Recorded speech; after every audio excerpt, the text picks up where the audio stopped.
사람이 떠난 자리는 왜 이토록 휑한 걸까요? 시골집 특유의 퀴퀴한 흙냄새와 할머니 몸에서 나던 알싸한 파스냄새만이 주인 잃은 집을 지키고 있습니다. 장례를 치른 지 딱 사흘째. 북적이던 문상객들도 곡소리도 모두 사라지고 저는 지금 할머니가 평생을 사셨던 이 낡은 기와집 마루에 홀로 앉아 있습니다. 안녕하세요. 저는 할머니의 영원한 똥강아지 31 박지훈입니다. 5살 때 부모님의 이혼으로 이곳에 맡겨진 후 할머니는 저에게 엄마였고 아빠였고 제 우주 그 자체였습니다. 사실 오늘 아침까지는 이 집이 꽤나 소란스러웠습니다. 사무제가 끝나자마자 고모와 삼촌들이 들이닥쳤거든요. 그들의 눈빛은 슬픔에 잠긴 상주라기보다는 먹잇감을 찾는 하이에나에 더 가까웠습니다. 날카롭고 탐욕스러운 고모의 목소리입니다. 야, 올게. 그 자개장은 내가 가져간다? 엄마가 나 시집갈 때 준다고 했던 거야. 삼촌은 투덜거리며 아이씨, 돈 될 만한 건 하나도 없네. 금반지 숨겨둔 거 어디 갔어? 지훈아 너 봤냐? 그들은 안방 장판을 들춰보고 장롱 서랍을 뒤집어 엎었습니다. 평생 허리 한번 못 펴고 농사만 지으신 분이 남긴 게 있어봐야 얼마나 있겠습니까? 결국 그들은 실망한 기색을 감추지 못한 채 돈이 안 되는 낡은 선풍기니 이불이니 하는 것들만 챙겨서 떠나버렸습니다. 지훈아, 남은 쓰레기 정리는 너가 하고 가라. 집 내놓으려면 깨끗해야 하니까. 알았지? 자동차 엔진 소리가 멀어지고 나서야 비로소 집은 평온을 되찾았습니다. 오히려 잘 됐습니다. 욕심 많은 어른들이 휩쓸고 간 자리. 이제야 온전히 할머니와 저 둘만의 시간이 되었으니까요. 저는 무거운 몸을 일으켜 빗자루를 들었습니다. 마지막으로 할머니가 가시는 길, 집이라도 깨끗이 닦아놓고 싶어서요. 안방을 정리하다가 문득 장롱 구석에 있는 할머니의 낡은 조끼를 발견했습니다. 보풀이 잔뜩 일어난 자주색 누빔 조끼. 겨울이면 난방비 아낀다고 보일러도 안 틀고 내복 위에 겹겹이 껴입으셨던 그 옷입니다. 조끼를 들어 얼굴에 묻어봅니다. 할머니 냄새. 밭일하고 돌아오셨을 때 나던 흙내와 땀내, 그리고 은은한 박하사탕 냄새가 납니다. 주머니에 손을 넣어 보았습니다. 손끝에 딱딱한 무언가가 잡힙니다.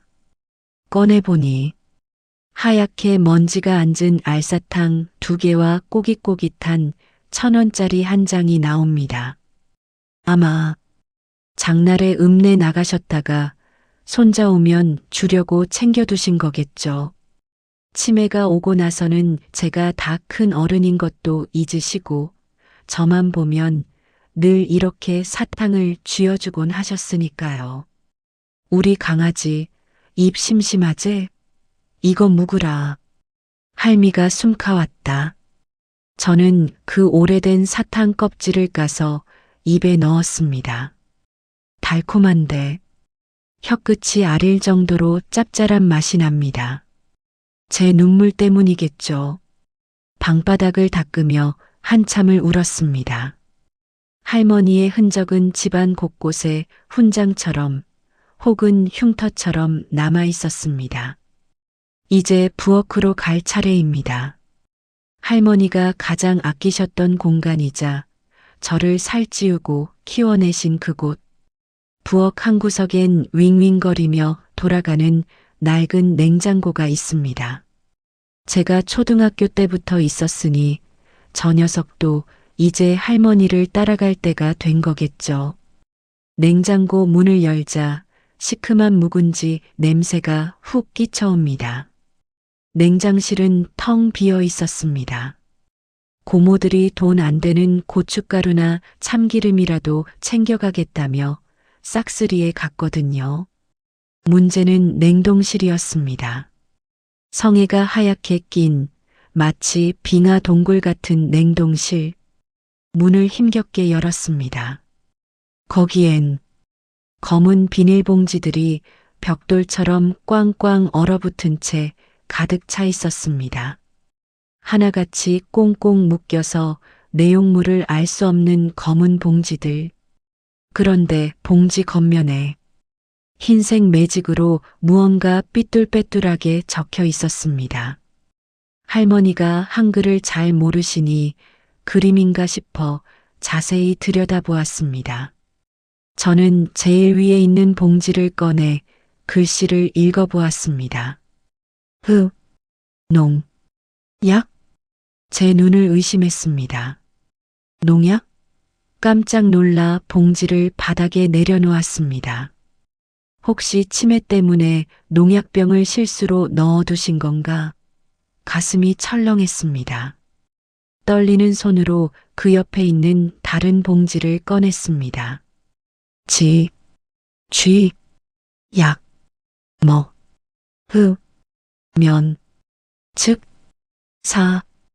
등골이 오싹해졌습니다. 농약, 쥐약 먹으면 즉사. 아니, 할머니는 대체 냉동실에 뭘 넣어두신 걸까요? 평소 의심이 많으셨던 건 알지만 독극물을 음식칸에 보관하다니요. 이건 거의 테러 수준 아닙니까? 구석에 처박힌 가장 큰 묵직한 봉지에는 더 무시무시한 말이 적혀 있었습니다. 은, 게, 고, 기, 건, 들, 면, 손, 저는 헛웃음이 터져 나왔습니다. 건들면 손 썩음이라니. 이건 뭐 초등학생들 장난도 아니고. 삼촌들이 냉장고 문을 열어봤다가 기겁을 하고 도망친 이유를 알 것 같았습니다. 누가 감히 농약이나 썩은 계곡이라고 써진 봉지를 열어볼 생각을 했겠습니까? 버려야 하나 고민하다가 그래도 내용물은 확인하고 분리수거를 해야겠다 싶었습니다. 저는 고무장갑을 끼고 비장한 마음으로 농약이라고 적힌 봉지의 매듭을 풀었습니다. 꽁꽁 언 매듭이 잘 풀리지 않아 가위를 가져와 잘라냈습니다. 봉지를 열자 신문지와 하얀 종이에 겹겹이 쌓인 무언가가 나왔습니다. 농약병이 나올 거라 예상하고 눈을 질끈 감았다 떴습니다. 조심스럽게 종이를 벗겨냈습니다. 그런데 이게 뭐야? 그건 농약이 아니었습니다. 선홍빛 마블링이 선명한 최고급 한우 등심이었습니다. 얼마나 꽁꽁 싸매셨는지 냉동실 냄새 하나 배지 않은 신선한 고기. 마트 스티커를 보니 1투뿔 등급. 할머니가 손 떨려서 평생 한번 사볼까 말까 한 그 비싼 고기였습니다. 저는 황급히 옆에 있던 쥐약 봉지를 뜯었습니다. 거기엔 제 주먹만 한 자연산 전복이 10개나 가지런히 들어 있었습니다. 먹으면 즉사 봉지에는 귀하다는 굴비와 두릅이, 썩은 개고기 봉지에는 뽀얀 곰탕용 사골과 도가니가 들어 있었습니다. 그제야 알았습니다. 이 무시무시한 경고문들은 할머니가 부릴 수 있는 최고의 위장 전술이었다는 것을요. 할머니는 아셨던 겁니다. 당신이 잠시 집을 비운 사이 혹은 명절에 찾아온 염치 없는 자식들이 냉장고를 털어갈 거라는 거려. 맛있는 것만 보면 엄니 이거 놔줘요 하며 뺏어가는 자식들로부터 이 귀한 것들을 지키기 위해 할머니는 그 짧은 배움으로 할 수 있는 가장 강력한 마법을 부리신 겁니다. 아무리 욕심 많은 고모도 식탐 많은 삼촌도 쥐약이나 썩은 개고기는 훔쳐가지 않을 테니까요. 오직 이 집의 모든 것을 정리하러 올 저를 똥강아지만이 열어볼 수 있도록요. 봉지 깊숙한 곳에서 꼬깃꼬깃 접힌 달력종이 한 장이 나왔습니다. 거기엔 지렁이가 기어가는 듯한 침을 묻혀가며 꾹꾹 눌러 쓴 연필 글씨가 있었습니다. 우리 똥강아지 오면 구워줄라고 숨가놨다. 아무도 주지 마라. 며느리도 주지 마라. 다 지훈이 끼다. 내 새끼 입에 들어가는 것만 봐도 할미는 배가 부르다. 저는 그 쪽지를 가슴에 품고 부엌 바닥에 무너지듯 주저앉았습니다.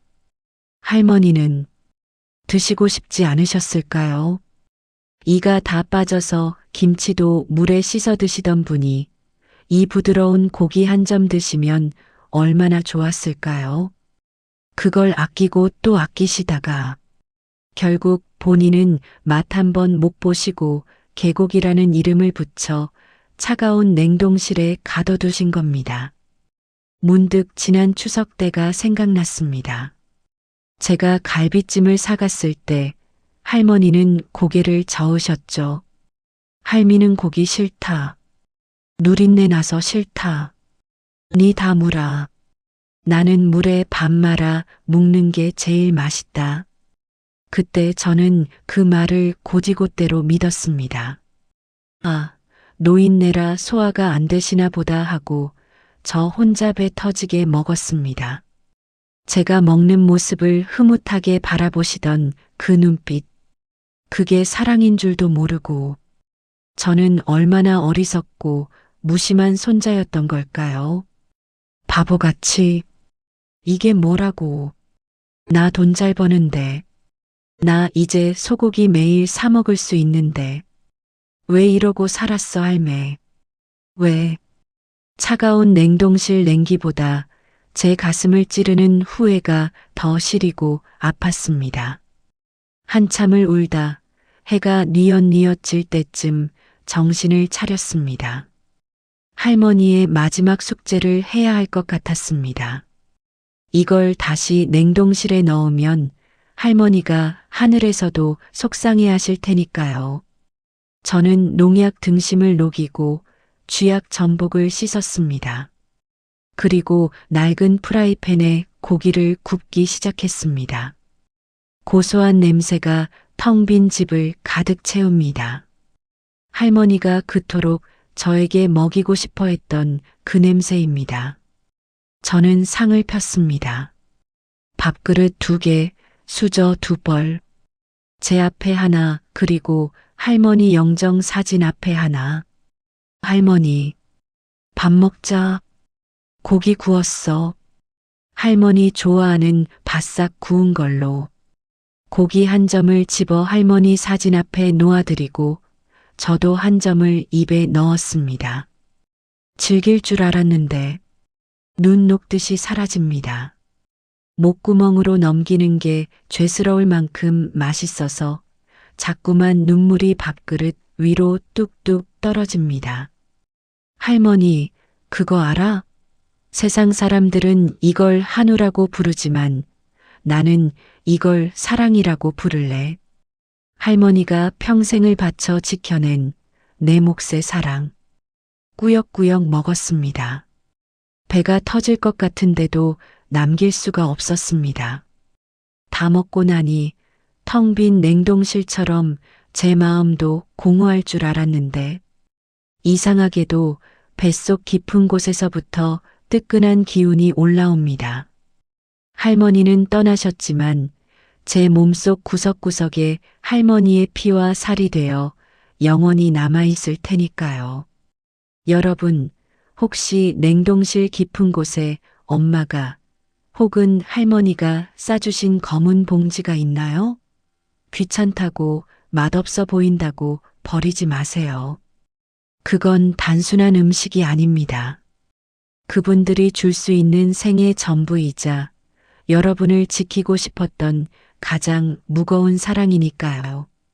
할머니, 다음 생에는 꼭 내 딸로 태어나줘. 그때는 내가 매일매일 한우 구워주고 맛있는 것만 해줄게. 고기 싫다는 거짓말 같은 거 못하게 내가 입에 넣어줄게. 정말 사랑해, 우리 할매. 안녕. 지금까지 할머니의 영원한 손자 박지훈의 이야기였습니다.